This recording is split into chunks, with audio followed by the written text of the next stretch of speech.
தேதி 1 2 கட்ட வேண்டியதெல்லாம் கட்டிட்டீங்களா? கட்டியாச்சு.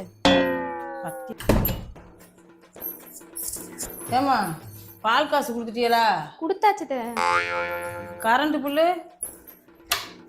கட்டியாச்சு. இந்த இன்டர்நெட் கட்டிட்டீங்களா? வைஃபையா? கட்டியாச்சு.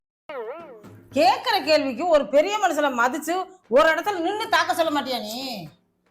வேலை இருந்துச்சு. பேசுற 10 நிமிஷத்துல வேலை. இந்த கதவை திறக்கிற, அந்த கதவை திறக்கிற, அதுக்குள்ள நுழையிற, இந்த கதவை திறக்கிற, இதுக்குள்ள நுழையிற. இதுதான் உனக்கு வேலையா? என்னத்தா கேட்கறதுக்கு ஒரு மதிப்பு மரியாதை கூட இருக்க மாட்டேங்குது. நான் பதில் சொல்லிட்டு தானே இருந்தேன். கட்டியாச்சுன்னு கேட்டீங்க, கட்டியாச்சுன்னு. வைஃபை கட்டியாச்சுன்னு கேட்டா கட்டியாச்சுன்னு. என்ன ஓட்டத்திலேயே தாக்க சொல்லிக்கிட்டு போனமா? நின்று பேச மாட்டியா நீ? சக்கரம் போட்டிருக்கா, பாத சக்கரம் போட்டிருக்கா உனக்கு காது. அடுத்த தடவை நின்று பேசுறேன். அடுத்த தடவை நின்று பேசுறியாக்கும். உங்க இது கட்ட வேண்டியெல்லாம் கட்டி முடிச்சிட்டிய? கட்டியாச்சு.